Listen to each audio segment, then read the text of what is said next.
Okay? Isang magandang umaga po sa bawat isa. Sino po sa inyo ang nilalamig? Ayan, siguro ang bawat isa ay nilalamig kasi malamig ang panahon. Ano po? So, tama lang po na tayo ay lamigin, pero yung ating pananampalataya, sabi nga ni Pastora ay dapat mainit na mainit. Ayan, dahil tayo ay nasa ating Panginoon. Ano man ang ating maging sitwasyon, ay tayo'y mananatili pa rin sa atin pong Panginoon. Amen po ba? So, imaginein po ninyo, ang lakas-lakas ng ulan, pero tayo ay naririto. Walang sino man na nakahadlang sa atin. Amen po ba? Diba? Talagang even.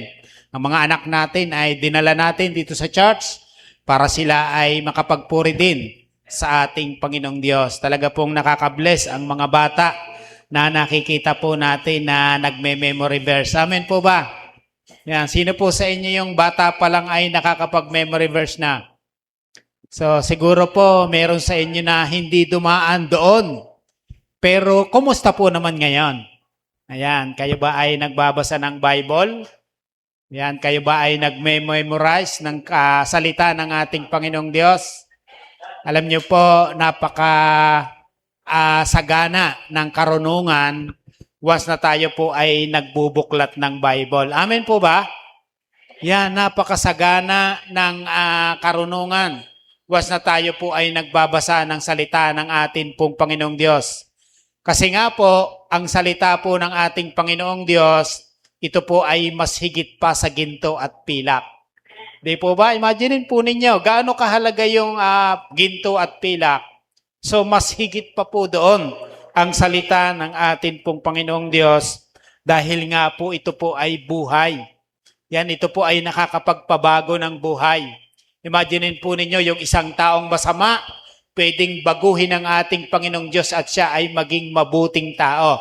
Yung isang masamang anak o yung isang pasaway na anak, pwede siyang mabago ng salita ng Diyos at siya ay maging mabuting anak. Amen po ba? So, ganoon po makapangyarihan ang salita ng atin pong Panginoong Diyos. So, last week, tayo po ay nag-start sa atin pong series. Ayan. So, sino po dito yung wala noong last week? Ayan. So, merong wala dito nung last week, ano? At yun nga, nung last week, ay ang ating pinag-aralan ay kinuha natin sa Book of Genesis. Yan, kaya po kung hindi po kayo nakaka-attend ng service pag Sunday at meron naman kayong pagkakataon na kayo po ay magbukas sa atin pong YouTube channel, yan, ang ating church ay meron ng YouTube channel. So, pwede po kayong manood doon upang sa gayon ay mapakinggan nyo rin yung mensahe ng ating Panginoong Diyos. Kaya nga po ginagawa nating series, yan ipinagpe-pray natin sa ating Panginoon na maging series ang ating pong mensahe ay upang hindi tayo malito. Ibig sabihin, talagang ma-focus yung ating pong kaisipan patungkol sa mensahe ng ating Panginoong Diyos. Parang kung nakulangan tayo ng first week, may second week, third week, fourth week, at minsan inaabot pa nga ng 9 weeks. Di ba? So, ganyan po yung nagiging series natin dito po sa church. So, sa Book of Genesis po natin kinuha yung unang topic natin last week na patungkol sa hope for the lost. At nakita po natin doon na kung papaanong nagtiyagang nangaral si Noah. Di po ba? Si Noah, nung mga panahong yon, ay nangaral siya sa kanyang mga kababayan, sa kanyang mga kaibigan. Pero alam niyo po ba si Noah ni-reject? Yan, ni-reject siya nung kanyang mga kababayan. At nung siya ay ni-reject nung kanyang mga kababayan, ay okay lang. Okay lang naman kay Noah. Kasi para kay Noah, sumunod lang naman ako sa panawagan ng Panginoon sa buhay ko. So gayon din nawa ang maging thinking ng bawat sa atin. Dahil siya sumunod sa utos ng Diyos, hindi niya tingnan kung anong magiging outcome ng kanyang ginawa. Ibig sabihin, iniasa niya talaga sa ating Panginoon yung kanyang pangangaral patungkol sa katuwiran. Yun po yung naging mindset, Yun yung naging karakter ni Noah that time. So ang ginawa ni Noah ay napakagandang example sa atin sa kasalukuyan. Amen po ba? Kasi kahit walang nakikinig sa kanya, kahit yung kanyang mga pinangaralan ng salita ng Diyos ay parang binaklang siya, parang hindi talaga naniwala sa kanya, pero ipinahayag pa rin niya yung katotohanan. So yun po yung ginawa ni Noah that time. Katunayan ay talagang idinepende ni Noah sa ating Panginoong Diyos yung kanyang pangangaral ng salita ng ating Panginoon. At kung tayo nagnanais na ibahagi ang salita ng ating Panginoong Diyos, ganito rin po yung ating dapat maging mindset. Yan, tingnan po ninyo. Kasi tayo po ay mga witness Naniniwala po ba kayo na lahat tayo witness? Ibig sabihin, witness tayo ng pagliligtas na ginawa ng Panginoon sa atin. Ayan, tingnan po ninyo. Ito po yung dapat maging mindset ng isang witness na katulad po natin. Ito po ay sinabi ni Bill Bright. Pansinin po natin. Ayan. So pansinin po natin. Success in witnessing is simply taking the initiative to share Christ in the power of the Holy Spirit and leaving the results to God. So, yan po yung dapat maging mindset natin. Na kapag tayo ay nagwi-witness patungkol sa ginawa ng ating Panginoong Jesucristo, ito po yung maging mindset natin. Na tayo po ay success na. Once na isinyer natin si Jesus Christ sa mga tao, makinig man sila o hindi sa atin. Amen po. Ibig sabihin, kung ganito po ang magiging mindset natin, kagaya ng sinabi ni Bill Bright, hindi po tayo parang matatakot, hindi tayo parang magmamalaki, o hindi tayo parang iiwas na lang, na-reject na ako. Diba? Ayaw ko nang ulitin yung pag-share ko ng Word of God. Pero ito po, isipin natin, success na tayo once na tayo po ay nakapag-share ng Word of God sa ibang mga tao. Amen po ba? So, ganun po yung itinuro sa atin. Ganun po yung ipinahayag ni Bill Bright na kung saan even siya, marahil siya, yan ay na-experience niya sa kanyang buhay. So, kung isinishare natin ang ating Panginoong Jesucristo sa iba, ganyan dapat ang maging mindset po natin. Yan, para hindi po tayo parang ayaw ko nang i-share si Kristo kasi ganun pala ang nangyayari, ganun pala ang ginagawa ng mga tao, parang nire-reject lang. Pero alam niyo po ba mga kapatid, napakasarap, rejectin man tayo o tanggapin man ng ibang tao, yung isineshare po natin, once na nakapag-share po tayo, alam niyo po ba yung mararamdaman natin? Sobrang galak ng ating pong puso. Amen po. Ewan ko po kung yan po ay naranasan po ninyo. Yan po yung maraming beses ko nang naranasan sa akin pong sarili. So, ibig sabihin, ipagkatiwala natin sa ating Panginoong Diyos kung ano yung magiging resulta. Kasi siya lang naman yung nagliligtas Amen po ba? Hindi po tayo. So, today, pag-aralan naman po natin kung paano ang ating Panginoong Jesucristo mismo ang nag-reach out sa mga tao. Alam po natin si Jesus Christ, kaya po siya bumaba dito sa lupa para i-reach out yung mga nawawala. Ibig sabihin, yung mga taong hindi nakakaalam ng katotohanan, imulat yung kanilang mga mata para sila ay magising sa katotohanan. Makita nila kung ano yung ginagawa o kung papaano naghahari ang Panginoong Diyos sa ating mga tao. So, in-reach out niya ang mga tao at hindi na waglit sa kanya yung mga bata. Ayan, kaya nga po nakaka-bless kapag mga magulang, yung mga bata, inaalaw niya o pinapayagan nila na mag-memory verse kasi yun ay godly culture para sa isang bata na kung saan ay sila ay unti-unti hinuhubog natin sa salita ng ating Panginoong Diyos. So kung sa kasalukuyan ay nakakakita tayo o nakakabalita na may mga batang naliligaw ng landas, hindi po natin dapat i-judge sila. Tama po? Hindi po natin sila dapat i-judge. Kasi nga po, tayo po ay walang karapatan na hatulan o husgahan yung mga taong yon. At alam nyo po, bagkus dapat tanungin po natin yung ating sarili ng ganito. Ayan, ano kayang magagawa ko Yan, pansinin natin. Ano kayang magagawa ko para sa mga batang nakikita ko? Di po ba, ano kayang magagawa ko? Di ba, maaakay ko kaya sila sa Panginoon o akayin ko sila sa Panginoon? I-share ko kaya sa kanila ang mabuting balita ng kaligtasan? So alam niyo po, bawat batang nalalayo sa purpose ng Panginoon, ang may negligence noon ay walang iba kundi ang kanilang mga magulang. Ibig sabihin, kapabayaan ng mga magulang, kaya ang mga bata ay naliligaw ng ladas. Ibig sabihin, hindi ang mga magulang o ang mga magulang hindi nag-i-initiate sa kanilang mga anak para yung kanilang mga anak ay makapakinig ng salita ng ating Panginoon. Kaya tingnan po ninyo, nakakalungkot na sabihin ng isang magulang na ganito, napakatigas na ng ulo ng anak ko, hindi ko na kaya. Ibig sabihin, hindi ko na sila kayang ituwid. So imaginein po natin yon.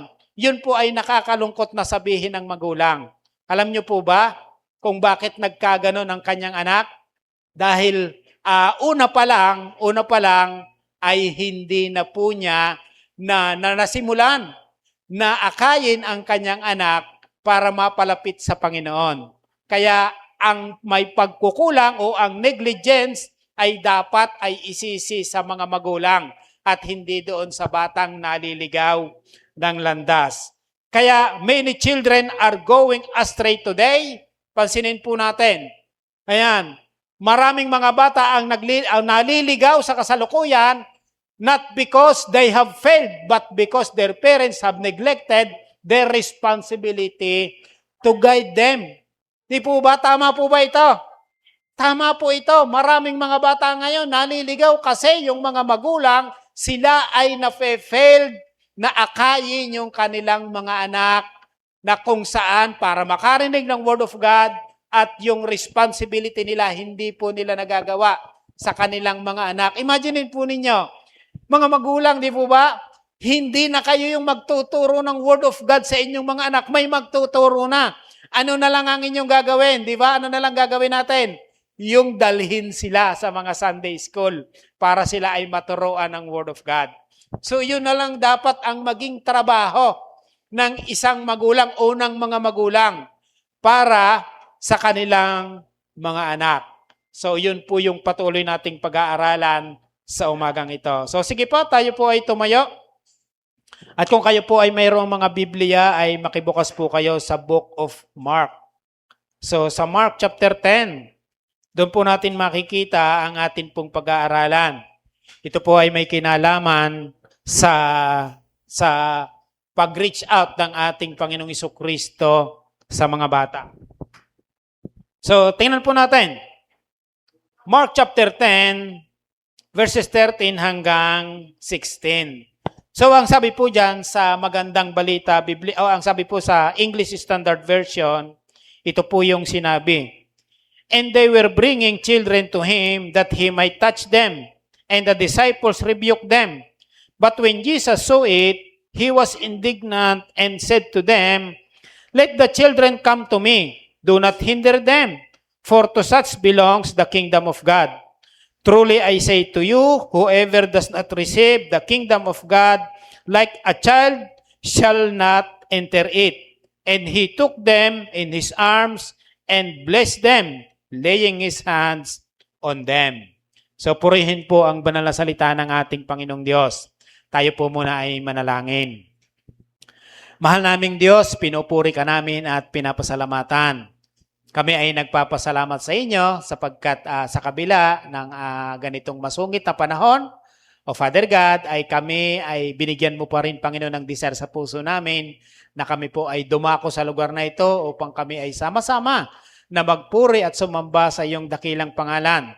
Kami ay umawit sa iyo at sa oras na ito, kami naman ay makikinig ng iyong pong mensahe bilang pagpapatuloy ng amin pong pagsimba. Kaya Amang Banal, dalangin namin na sa umagang ito ay naroon po nawa ang iyong pagpapaunawa sa iyong pong mga anak, sa iyong pong mensahe na ipinagkaloob sa amin today. Purihin ka po aming Ama, sambahin ka at dakilain ka, sa pangalan ng aming Panginoong Hesus, ito po ang aming panalangin. Amen. Amen. So, sige po, makakaupo na po ang bawat isa. So, ang topic po natin ay Jesus delivered the message of salvation, part 1. So, pansinin po natin, let the children come to Jesus. Ito yun nga po yung ating pong mga verses na binasa kanina. So, makita natin na marami pong mga tao at even mga Kristiyano ang nag-overlook sa mga bata.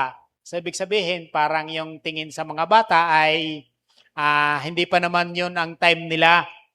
Ibig sabihin, parang yung mga bata ay dinidevalue ng ilan sa mga Kristiyano at sa ilang mga magulang.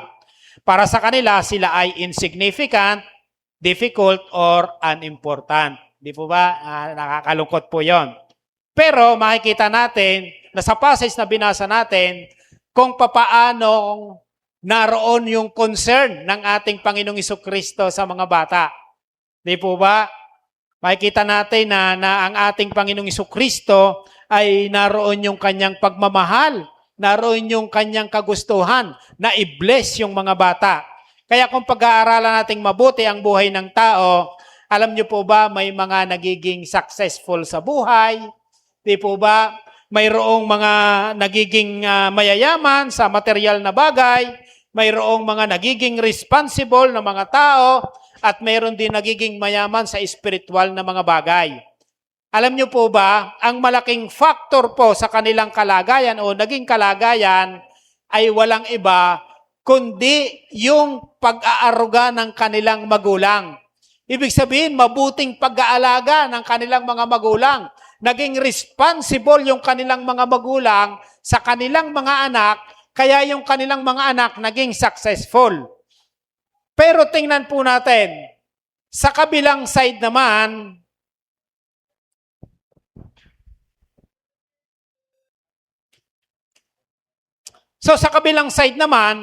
may mga nakikita tayong mga bata na napapabayaan.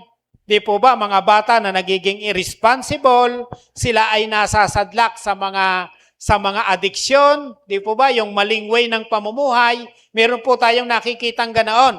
At tingnan po ninyo, ang isang malaking factor kaya nangyari yun sa kanila ay dahil walang gumabay sa kanila. Even yung kanilang magulang o yung kanilang guardian, wala pong gumabay sa kanila. Kaya naman, naranasan nila ang ganoong pangyayari sa kanilang buhay. So, ibig sabihin, kung atin pong i-analyze na mabuti yung buhay ng tao, napakalaki pala talaga ng role ng ating mga magulang. Tama po? Napakalaki ng role nating mga magulang sa ating mga anak. Yung ating responsibility sa kanila, kung magagawa talaga natin, mapapabuti talaga yung ating mga anak at hindi po sila mapapariwala. Pero yung mga tao na naliligaw, kagaya ng nabanggit ko kanina, yung mga tao, yung mga batang nalalayo ng landas, wag po natin silang i-judge. Bagkus ay kahabagan din po natin sila tulad ng ginawa ng ating Panginoong Hesukristo.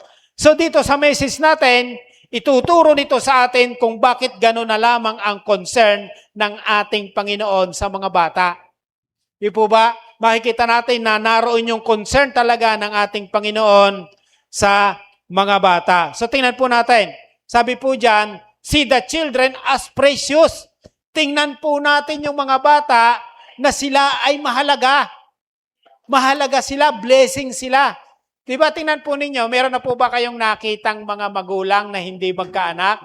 Sa kagustuhan nilang magkaanak, sila ay nag-a-adapt ng anak para lamang sila'y may maalagaan, para lamang sila'y may mahalin, para lamang sila'y may palakihin at pag-aralin, at the same time, para yung batang yon ay lumaki ng mayroong takot sa ating Panginoong Diyos. Meron pong ganong mga magulang. Tingnan po natin. Sa verse 13 and 14, ganyan po yung sinabi ng ating Panginoong Jesucristo. And they were bringing children to him that he might touch them. And the disciples rebuked them. But when Jesus saw it, he was indignant and said to them, let the children come to me. Do not hinder them, for to such belongs the kingdom of God. So, ang senaryong yon, makikita natin na May mga batang ilalapit ng mga magulang o ilalapit ng mga guardian sa ating Panginoon, pero yung mga disciples pinigilan sila. Pero nung makita ng ating Panginoon yung ginawa ng mga disciples, nirebuke sila ng ating Panginoong Jesucristo at ang sabi ng ating Panginoon, "Let the children come to me." Sabi ng ating Panginoong Jesucristo. So makikita natin naroon yung concern ng ating Panginoon sa kanila dahil nga mahal din ng ating Panginoon even yung mga bata, hindi lang po yung matatanda. Hindi lang yung matatanda na kaharap niya, yung mga matatanda na pinapangaralan niya, even yung mga bata, mahal din ng ating Panginoon. Kasi para sa ating Panginoong Jesucristo, itong mga batang ito ay magiging pagpapala sa community, pwedeng maging pagpapala sa bansa kung sila ay makakakilala sa Kanya at sila ay paghaharian ng ating Panginoong Diyos. Tingnan po ninyo, ang mga bata starting 2 years old to 12 years old, sila po ay napaka-vulnerable. Di po ba? Ibig sabihin, parang sila ay nanganganib sa maraming mga bagay. Saan sila parang vulnerable? Tingnan po ninyo. Vulnerable sila na maaaring makasanayan nilang gawin yung mga ginagawa ng mga batang nakapaligid sa kanila. Kasi nga ang nature ng tao, kasalanan eh.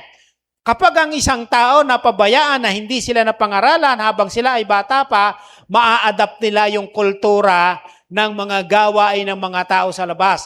At kapag na-adapt nila yon, maaring doon pa lang makakuha na sila ng maraming mga kasalanan, ma-adapt na nila yung masasamang ginagawa ng mga bata, kasi nga yung mga bata na hindi natuturuan ng magulang, nawawalay sila sa presensya ng atin pong Panginoong Diyos. Ibig sabihin, yung lifestyle nila nalalayo sa nais ng ating Panginoong Diyos na dapat maging lifestyle nila. Habang sila'y lumalaki, nadidevelop ang kanilang isip sa environment at culture na kanilang na-experience sa araw-araw. Yan po yung ating makikita kapag ang bata 2 taon hanggang 12 taon. Kaya habang nasa ganyang mga age pa lamang sila, napakalaking role nating mga magulang na i-guide sila at i-train sila. Ibig sabihin, magkaroon tayo ng tinatawag na godly culture para sa kanila. Lalong-lalo na yung ginagawa dito ng mga bata, di po ba? Nagme-memory verse sila. Imaginein po ninyo, kung sila ay 10 taon, 15 taon na ginagawa nila yon, di po ba? So makita natin yung bunga noon sa buhay po nila. Yan.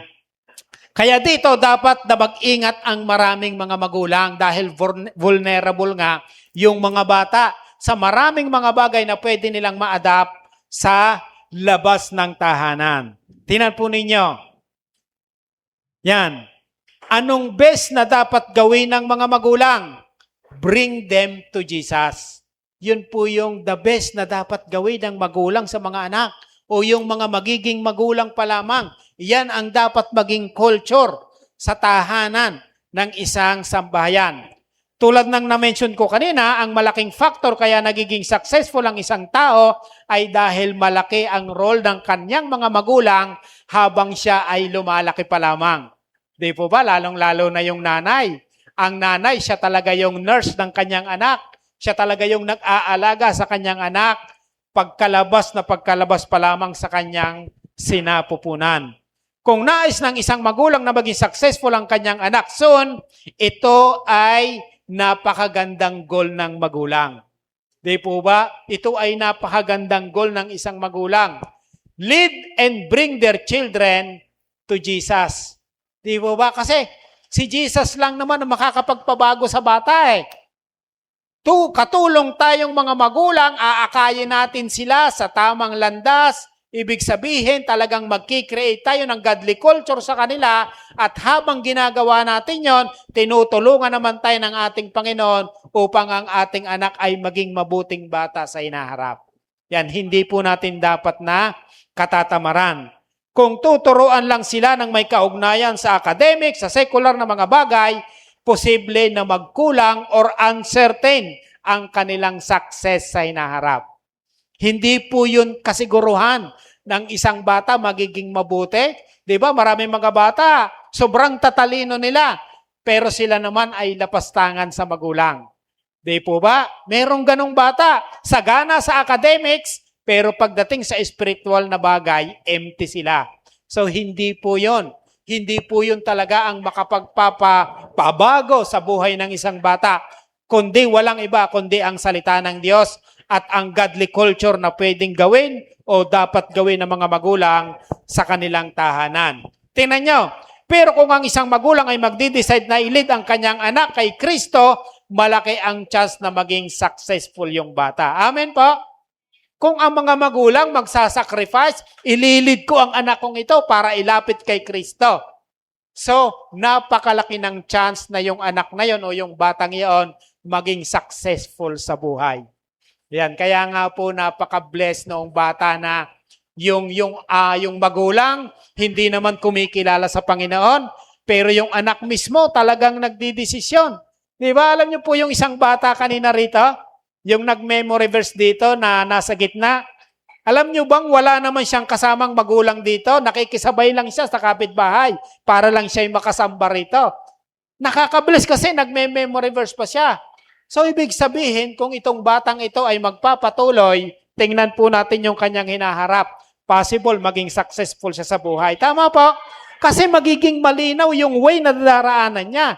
Dito sa church, hindi naman siya tuturuan ng masama. Tuturuan siya na maging mabuti. At napakasarap kung even yung kanyang mga magulang, katulong niya doon sa gawaing ganon. Tingnan po natin, pangalawa. Teach them the way he should go. So, doon po sa Proverbs chapter 22 verse 6, yan, lagi ko po itong binabanggit, was na ako po ay nag-dedicate ng mga bata. Train up a child in the way he should go, even when he is old, he will not depart from it, sabi ni King Solomon. Yan, sabi ni King Solomon yan sa Book of Proverbs. So, makikita natin dyan na ang ginamit ni King Solomon, yan. So, he. Ayan. So, hindi naman yan specific na tumutukoy lamang sa batang lalaki. Katunayan, general yan. General yan. So, ibig sabihin, kung tuturuan nating mga magulang ating mga anak sa daang dapat nilang lakaran, alam niyo po ba, hanggang sa sila ay lumaki na, hanggang sa sila ay magkapamilya na, hindi nila makakalimutan yung magagandang itinuro natin sa kanila. Amen po? Alam niyo po yung 2 taong bata, 3 taong bata, nakakatanda na yan. Nakakatanda na yan sa tinuturo natin sa kanila. At hanggang sa paglaki nila, hindi na nila yun makakalimutan. Kaya napakahalagang mga magulang sa bahay pa lamang, nagki-create na sila ng godly culture. Hindi sila nagpapakita ng mga negatibong mga gawain, negatibong mga pananalita kasi pwedeng ma-adapt yun ng kanilang mga anak. Kaya pansinin mo yung mga anak ng mga bata. Kapag kayong mga bata, palamura sila, sigurado yung sambahayan nila, ganun ang nagiging kultura. Kaya naa-adapt ng bata. Pero kapag ang bata nakakita o na lumaki sa ang kultura ay godly sa kanilang tahanan, hindi po nila gagawin yun, hindi nila sasalitain yun. Kasi hindi nila yun nakita sa kanilang mga magulang. Kaya napakalaki po ng role ng mga magulang sa atin pong mga anak. So pansinin po natin, guide them until they develop godly character. Ibig sabihin, hindi po natin dapat sawaan ang mga bata. Hindi po natin dapat sawaan na turuan. Kasi nga, mga bata yan eh. Mga bata yan at ang ginagawa natin o ang goal natin sa kanila para maging mabuti sila soon. Tama po, maging godly sila soon. May karoon sila ng takot sa Panginoon. Pagdating ng panahon, pag sila ay tumatayo na sa kanilang mga sariling mga paa o panindigan. Pwedeng maging imposible ang pagkakaroon ng godly character ng isang bata o kabataan kung hindi pangungunahan ng kanilang mga magulang o ililid ng kanilang mga magulang sa tamang landasin ng buhay. Yan, pwedeng maging imposible yon, pero pwede namang maging posible kung talagang mag-e-effort ang mga magulang. Amen po? Possible po. Kaya para sa mga magulang at magiging mga magulang pa lamang, piliin nating mailid ang ating mga anak sa tama. Yan, piliin po nating mailid ang ating mga anak sa tama. Kasi pag nailid natin ang ating mga anak sa tama, blessing din po yun sa atin. Amen po, naniniwala kayo doon, blessing din yun sa atin. Bakit? Bakit blessing sa atin pag mabuti yung anak natin? Kasi nga, hindi sila magpapasaway. Imaginin po ninyo, pag ang isang bata pasaway, possible makulong sila. O, di ba? Affected yung kanyang mga magulang. At nakakahiya sa reputasyon ng magulang. Kasi ikaw ang titingnan ng mga tao kung ang iyong anak ay naligaw ng landas. Kasi nga, anak mo yon. Di po ba? Anak natin yon. Kung ang anak natin maligaw ng landas, tayo yung titingnan ng mga tao na neglect ng tatay o ng magulang yung kanilang responsibility sa kanilang mga anak. Kaya ganoon po kahalaga yung pag-guide ng mga magulang sa mga anak. So, tingnan po natin. Sabi po dyan sa number 2, remove the barriers that keep people from Jesus. So, dapat i-remove natin yung mga hadlang. Pansinin po natin, dito po madadaanan natin yung napakaraming mga hadlang na kung saan ay ang mga bata ay hindi talaga naililid ng mga magulang. Basahin po ulit natin yung 13 and 14. And they were bringing children to him that he might touch them, and the disciples rebuked them. But when Jesus saw it, he was indignant and said to them, let the children come to me. Do not hinder them, for to such belong to the kingdom of God. O belongs the kingdom of God. So, ang mga disciples ng ating Panginoon, kung mapapansin natin dyan, sa verse na yan, ayan. And the disciples rebuked them. So, parang yung mga disciples pa, yung naging hindrance para hindi makalapit yung mga bata sa ating Panginoon. Pero take note mga kapatid, yung mga disciples that time, sila ay on-job training. Yan, ibig sabihin sila ay tinetrain pa lang ng ating Panginoon. Parang hindi pa nila alam na ganito pala kahalaga yung mga bata sa Panginoon, kaya ang Panginoon mismo yung rumibuke sa kanila. Dalhin nyo rito yung bata, ilapit nyo rito sa akin ang mga bata. Kasi sila'y mahalaga. Di po ba? Kung i-analyze natin, nirebuke sila ng ating Panginoong Diyos doon sa bagay na yaon. So isipin natin, sila ay nasa panahon pa lamang ng pag-aaral o yung mga disciples, nasa panahon pa lamang na sila ay tinetrain ng ating Panginoon. Kaya naman, naroon yung kanilang attitude. Napigilan yung mga bata para sa kanila, disturbance itong mga batang ito. Maring ito ay makaistorbo sa aming master. Di po ba? Pero ang ating Panginoong Jesucristo, hindi. Hindi siya makakaistorbo sa akin, hindi sila makakaistorbo sa akin sapagkat mahalaga sila. Mahalagang matuto sila. Mahalagang sila ay mamuhay din ayon sa katuwirang nais ng Panginoon. Di po ba? So, ganyan ang makikita natin. At maraming mga barriers kaya ang mga bata ay hindi nakakalapit sa ating Panginoon dahil po dito. Pansinin po natin. Barriers can hinder the children leading to Jesus. Una, ungodly parents. Di po ba? So, kaya ang bata ay hindi nakakalapit sa Panginoon ay dahil yung mga magulang wala rin sa Panginoon. Ibig sabihin yung mga magulang, hindi rin sila sumasamba ng tapat sa ating Panginoon. Kaya lahat ng magulang, alam nyo po, lahat ng magulang gustong maging mabait ang mga anak. Tama po ba? Lahat tayo mga magulang. Wala tayong desire sa ating mga anak na itong anak kong ito, paglaki nito, magnanakaw to. Di po ba? Itong anak kong ito, paglaki nito, hold-upper to. So walang magulang na ganon. Lahat ng magulang gusto niya mabuti ang mangyari sa kanyang anak.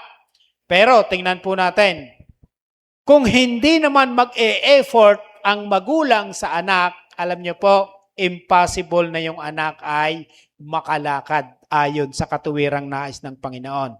Kung hindi nag-i-invest ang mga magulang para maging godly ang kanilang mga anak, impossible na sila ay makalapit sa Panginoon. Pansinin po natin, maraming mga bata ang dapat natuturuan sa Sunday School, pero ang mga magulang nagiging barrier. Di ba? Parang yung mga magulang pa po yung nagiging sanhi. Kaya yung mga bata ay hindi maturuan ng salita ng ating Panginoong Diyos sa katulad nitong mga ganitong iglesia. Tingnan po ninyo. Bakit? Ayaw nilang suportahan ang kanilang mga anak.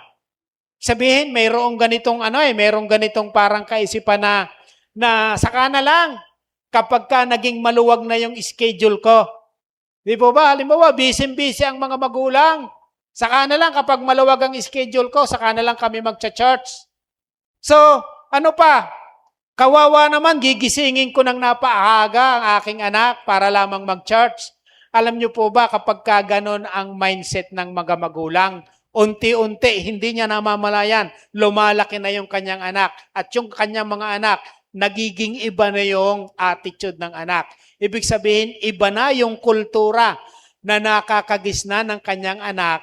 Kaya dumarating na yung time na sobrang matigas na yung ulo, pasaway na yung anak sa magulang, sumasagot-sagot na yung anak sa magulang, kasi magulang mismo ang may pagkukulang. Tama po, nakukuha natin, laging magulang ang may pagkukulang kapag tayo nakakita ng mga bata na hindi nakakapamuhay ng ayon sa katuwiran. Alam niyo po, sa ganitong reason pa lang ang mga magulang, unti-unting napapalayo ang isip at culture ng mga bata na napakahalagang part sana ng buhay nila, yung sila'y maturuan ng patungkol sa kabanalan. So pag na-neglect po yun ng mga magulang, kawawa po. Hanggang sa dumating po yung time na ang magbebed na sa mga bata, yung mundong ito. Di po ba? Alam natin ang mundong ito. Pag na-bend ng mundong ito, na-mold ng mundong ito ang ugali ng mga bata, talagang mai-experience ng mga magulang. Napakatigas na ng ulo ng anak ko. Hindi ko na siya kayang pasunurin. Kasi nga, naroon yung negligence ng magulang. Tingnan po ninyo. Ano yung ikalawa? Unloving attitude. Ngayon, unloving attitude. Ayan.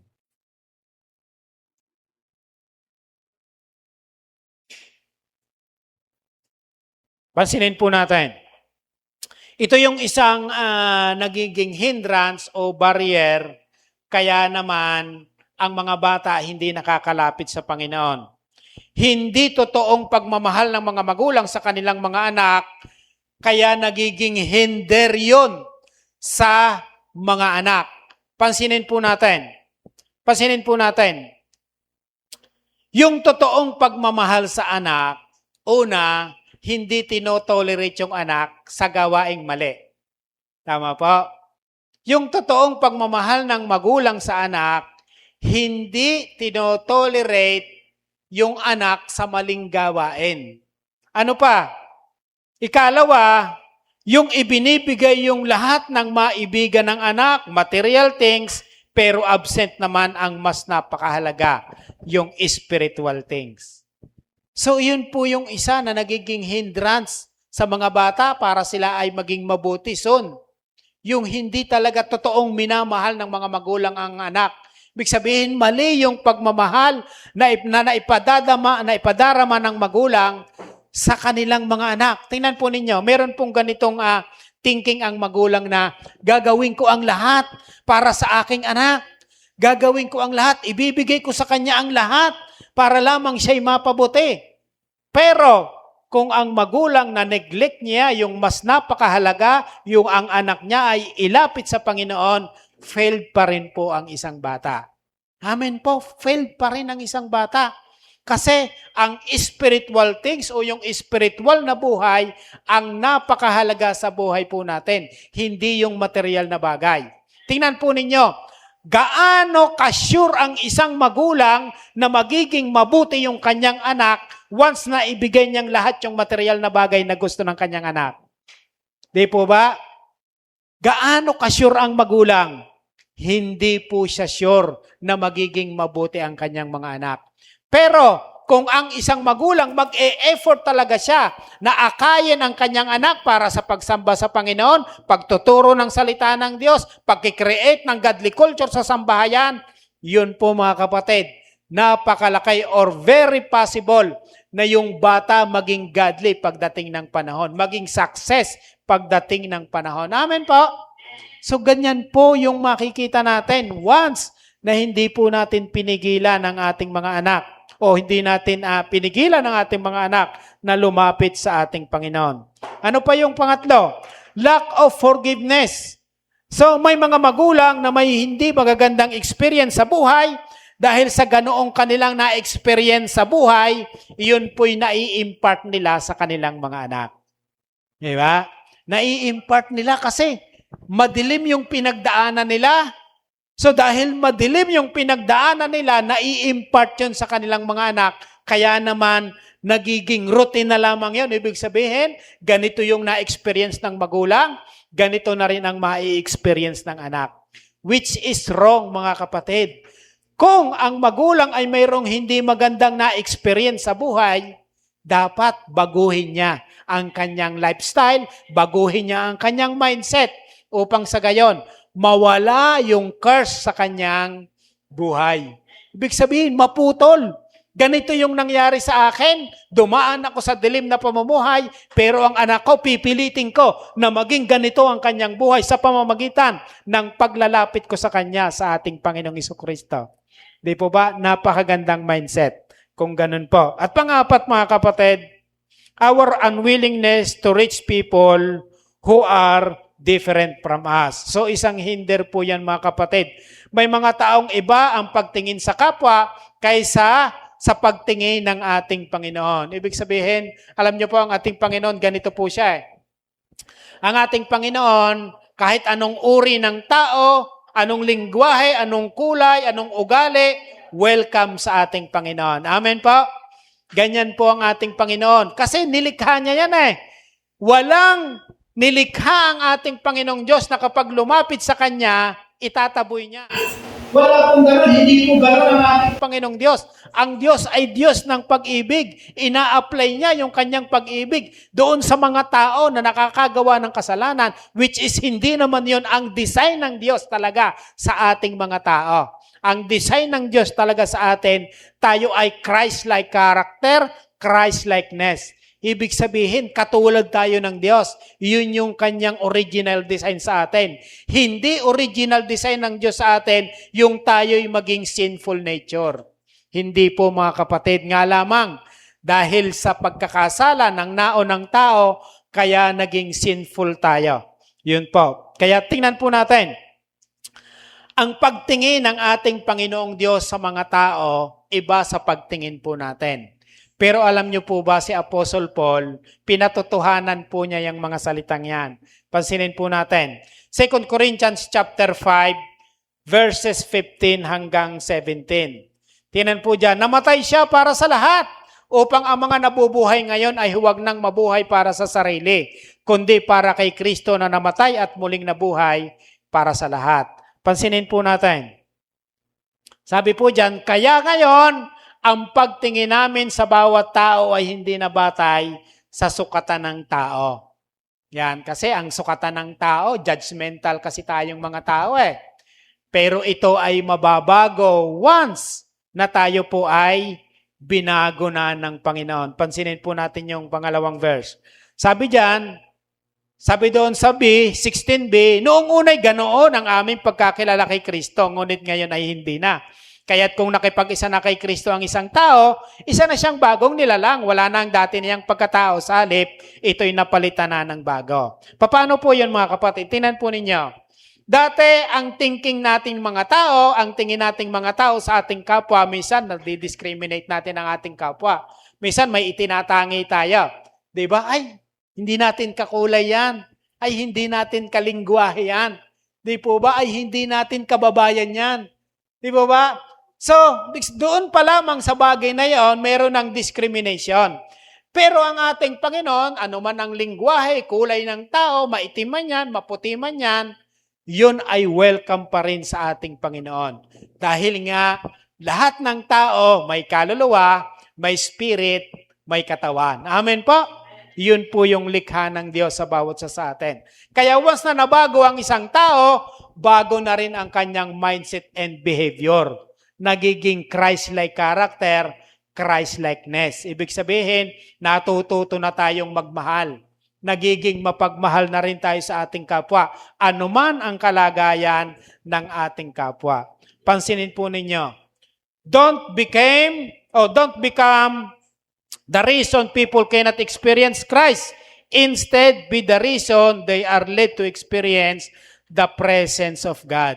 Huwag po nawa tayong maging hindrance o maging barrier para yung tao ay hindi maka-experience o hindi ma-experience si Kristo. Bagkos, maging reason pa nga tayo para ilid sila na ma-experience nila ang presensya ng ating Panginoon. Amen po? Ayan. So, number 3, sabi po dyan, Jesus' heart is to bless every children. Verse 15 and 16. Sabi ng ating Panginoon sa kanyang mga disciples, truly I say to you, whoever does not receive the kingdom of God like a child shall not enter it. And he took them in his arms and blessed them, laying his hands on them. So, pansinin po natin, ang heart ng ating Panginoon ay i-bless ang mga bata. Ang heart ng Panginoon, pagpalain ng mga bata. Ngayon, kung ang heart ng Panginoon ay pagpalain ng mga bata, dapat lahat ng mga churches sa iba't ibang sulok ng mundong ito, dapat may Sunday school. Kung saan doon kinikater ang mga bata. Doon tinuturuan dapat ang mga bata. Ayan, may mga differences ang karakter natin at ang karakter ng bata. Ayan, ano ba yung karakter ng mga bata? Pansinin po natin. Ito po yung karakter ng mga bata. Humble in spirit. Yan, mapagpakumbaba ang mga bata. Ano pa? Forgiving heart. Alam niyo po yung mga bata, ewan ko kung nakaka-experience sa amin, maraming bata sa amin eh. Yan, may times na awayan sila. Isa niya, sa apakan pa eh. O away na, may ganun pa eh. Pero alam niyo po ba, maya-maya, sundo-sundo uli sila, tawanan uli sila, laruan uli sila. So makikita natin yung mga bata, mapagpatawad sila. Hindi sila nagtatanim ng sama ng loob kahit sila'y nasaktan. So baliwala lang sa kanila yan, maya-maya, bati-bati na uli ang mga bata.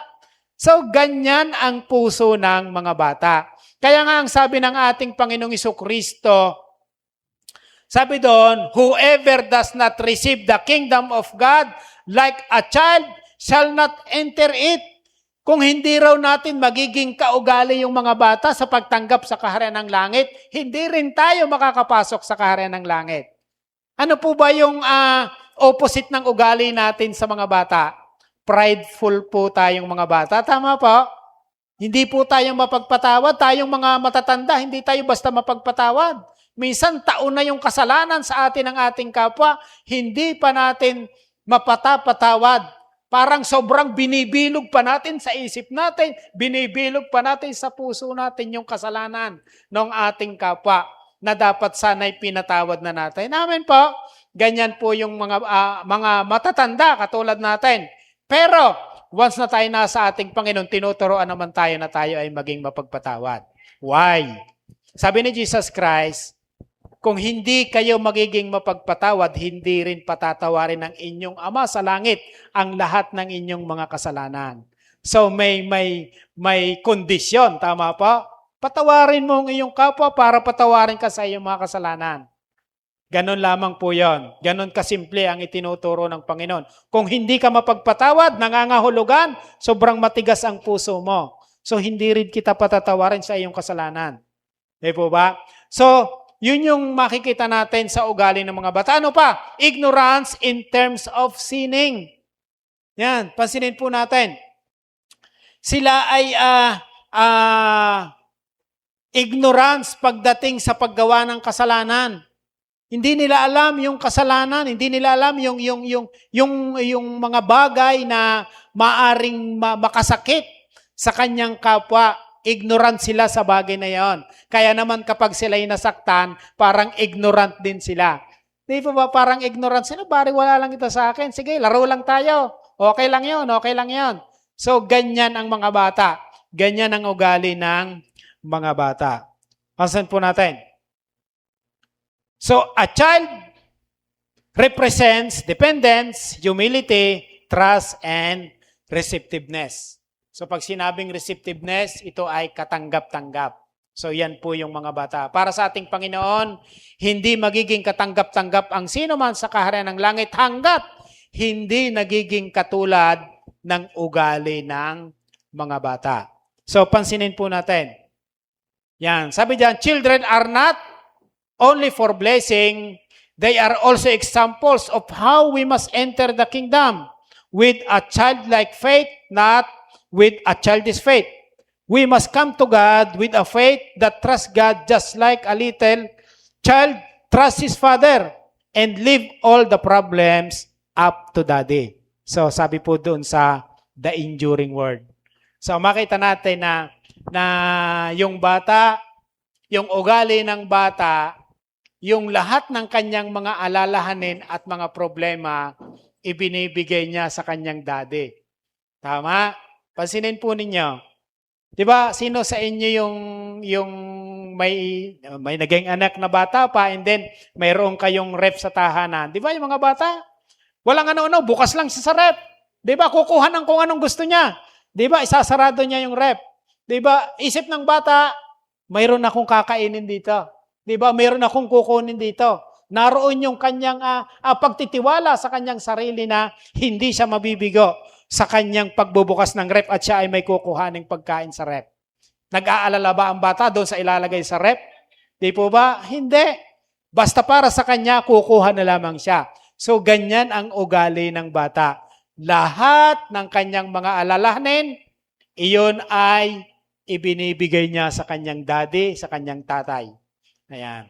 So, hindi tayo kailanman magiging effective love seeker kung hindi muna tayo magiging God-dependent. So, kailanman hindi po tayo magiging loss seeker. Di po ba? Hindi tayo magiging effective na tagahanap ng mga naliligaw unless na hindi tayo dumidepende sa ating Panginoon. Unless na yung ugali natin ay maging katulad ng mga bata na ignorant pagdating sa sining. Di ba? Kung tayo ay magiging mapagpatawad, so doon pa lamang tayo magiging effective na mga loss seeker. So, purihin po ang atin pong Panginoong Diyos. Ayan, tayo po'y tumayo. Bilang pagtatapos, mga kapatid, pansinin po natin. The goal of seeking the lost, including children, is not merely to increase number in the church. Ayan, hindi po yan yung goal ng pag-seek sa lost. We seek the lost because Jesus loved them. Mahal ng Diyos yung mga sick people, yung mga lost people. Mahal ng ating Panginoong Diyos yun kasi gusto ng ating Panginoon akayin sa kanyang pastulan. We cannot save them, but we can lead them to the Savior. Amen po? Hindi po natin sila maililigtas, pero pwede po natin silang akayin sa tagapagligtas. And if we want to seek the lost, we must develop the same heart that Jesus had. Dapat ma-develop yung puso natin tulad ng puso ng ating Panginoong Jesucristo. Matthew chapter 9. Amen po. So, purihin po ang ating Panginoon. Awitan po natin ang ating Panginoong Diyos. Mga kapatid, makita po natin kung gaano kahalaga yung mga bata. Kung papaanong ang ating Panginoon, ganoon kataas yung kanyang concern sa mga bata. Nais niya yung mga bata ay mapagpala. Nais niya yung mga bata ay sumunod sa kalooban ng ating Panginoon. At tayo mga magulang, tayo ang ginawang katiwala ng ating mga anak. So mga kapatid, we pray. We pray na ang bawat sa atin ay maging way upang sa gayon ay kung mayroon tayong mga bata na nais natin na ilapit sa ating Panginoon, maliban sa ating mga anak, mga kapatid, nasa atin yung desisyon. Papaano natin sila i-reach out? Ano yung gagawin natin para sa kanila? Ano yung pwede nating gawin para sa kanila? Para sila someday maging katulad din po natin.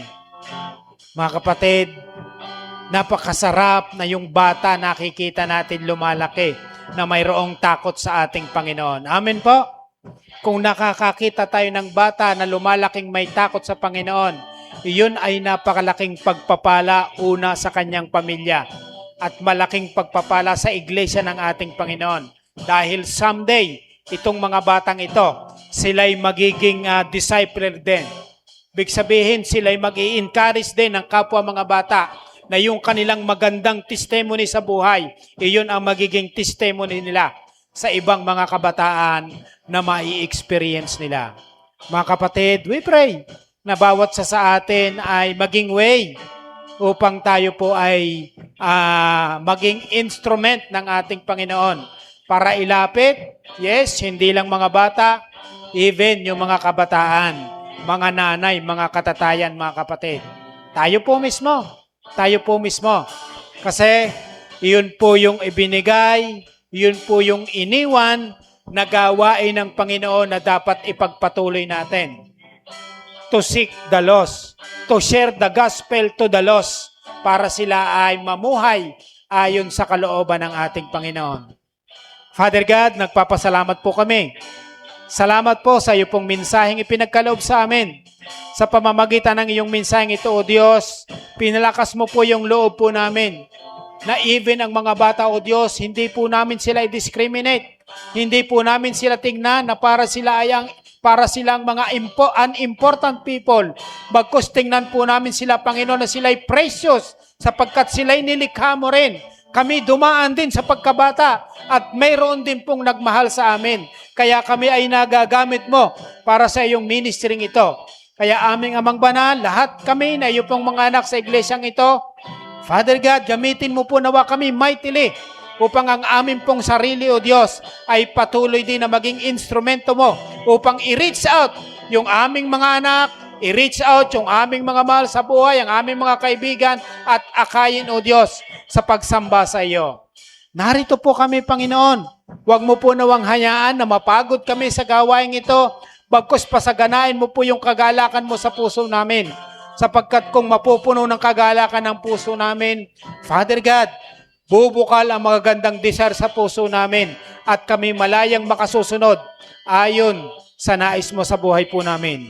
Maraming salamat po, Diyos. Patuloy naming ipinagkakatiwala sa iyo ang iyo pong iglesyang ito, ang lahat ng mga anak mo sa iglesia mong ito, at nawa ang iglesia mong ito, Panginoon, ay gamitin mo mightily para maging asin at ilaw, O Diyos, sa community ito at sa iba pang lugar. Father God, maraming salamat po. We pray, O God, na sa pagpapatuloy ng aming po pagsamba, we pray, O God, sa maghapong ito, Panginoon, naway maranasan po namin ang biyaya at habag mo sa amin. Huwag mo po nawang hayaan na marami kaming mga kababayan na masalanta, O Diyos, ng kalamiting ito. Bagkus po, Panginoon, inap na nawa, Panginoon, ito pong pag-ulan na ito at iparanas mo po sa amin ang maayos na panahon bilang preparasyon ng pagpasok ng mga bata sa paaralan tomorrow. Father God, maraming salamat po. Kinikilala namin na kayo po ang may control ng lahat ng bagay. Even ang nature, Panginoon, ikaw ang may control. Kaya't sa iyo po namin ipinagkakatiwala ito. Na even kami dito po sa Marikina, O Diyos, nawa, wag mo po nawang hayaan na maka-experience na naman kami ng kalamidad tulad ng pagbaha. Bagkus, Panginoon, hindi na namin maranasan yon kailanman. Bagkus kami mamumuhay na ng payapa at normal dito po sa aming mahal na lungsod ng Marikina. Salamat po, aming Ama. Patuloy namin ipinagkakatiwala sa iyong lahat ng ito. Nanawa po, O Diyos, walang buhay na masalanta, walang buhay na mawala dahil po sa kalamiting ito. At ito po, Panginoon, ay mangyayari lamang kung lahat kami ay poproteksyonan mo. Salamat, aming Ama. Lahat ng papurit parangal ay tanging sa iyo lamang. Sa tanging pangalan ng aming pong Panginoong Hesus. Amen.